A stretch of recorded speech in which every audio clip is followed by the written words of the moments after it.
The Magic Academy, The Tale of Elara. Chapter 1. A Spark of Destiny. In a secluded village nestled at the edge of the Whispering Woods, a young girl named Elara lived with her grandmother. The village was a quiet place, far removed from the grand cities and bustling towns where tales of magic and wonder were merely bedtime stories. But for Elara, these stories were the essence of her dreams. Her grandmother, a retired herbalist, often spoke of the Magic Academy, a legendary place where the most talented magicians and witches honed their skills. Elara was no ordinary girl. She had an innate affinity for the natural world, often feeling a subtle connection to the elements around her. She could sense the mood of the winds, understand the whispers of the trees, and even had a peculiar knack for making plants flourish with a mere touch. Her grandmother, noticing these signs, began teaching her basic herbal lore and potions, though she knew the girl's potential far exceeded what their little village could offer. One fateful day, a group of travelers passed through the village, speaking of the Magic Academy's forthcoming entrance exams. It was a once-in-a-decade event, open to all who believed they had a spark of magic within them. Elara's heart raced at the thought. With her grandmother's encouragement and a small satchel of herbs and potions, she set off towards the academy, located in the ancient city of Etheria. Chapter 2. The Academy's Gates. The journey to Etheria was long and filled with challenges. Elara faced storms, crossed treacherous rivers, and even encountered a band of mischievous forest spirits. Along the way, her latent abilities began to surface more strongly. She found herself able to create small bursts of light to guide her path and calm the spirits with a soothing melody she hummed instinctively. Finally, Elara arrived at the gates of the Magic Academy. The grand doors carved with ancient runes towered above her. As she stepped closer, the doors creaked open as if sensing her presence. Inside, the academy was a wonderland of knowledge and mystery.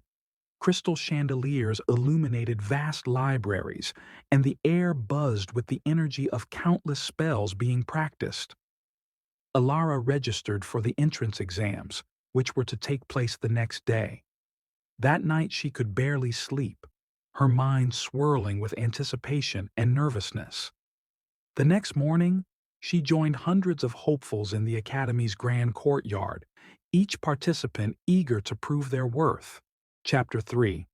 Trials of Magic. The first trial tested the applicant's control over elemental magic. Elara was assigned the element of earth. Drawing upon the teachings of her grandmother and her own intuition, she summoned a small tree from a seed, making it bloom with vibrant flowers. The judges, impressed by her delicate control, marked her through to the next round. The second trial was more challenging, involving a test of transformation spells. The goal was to transmute an ordinary object into something extraordinary. Elara focused on a simple stone, turning it into a beautiful crystal that resonated with a soft, warm light. Her transformation wasn't the grandest, but it was unique in its subtlety and grace, which caught the judges' attention. The final trial was a test of creativity and courage. The participants were placed in a magical maze that adjusted itself according to their fears and strengths. Elara faced her deepest insecurities and fears, but with each step, she grew more confident in her abilities. At the heart of the maze, she found a small trapped creature, a tiny dragon with shimmering scales. Instead of fearing it, she extended her hand and the dragon, sensing her gentle spirit, perched on her shoulder, becoming her familiar. Chapter 4. A New Beginning. With the trials complete, Elara awaited the results with bated breath. When her name was called as one of the successful candidates, she felt a surge of joy and relief. The headmaster of the academy, a wise and kind sorcerer named Alaric, welcomed her personally. He remarked on her unique connection to nature and the compassionate way she handled her tasks, traits that were highly valued in the academy. Alara's life at the Magic Academy was filled with wonder and challenges. She learned about the different schools of magic: elemental, alchemical, illusory, and more. She made friends with fellow students, each with their unique talents, and even faced rivals who pushed her to improve.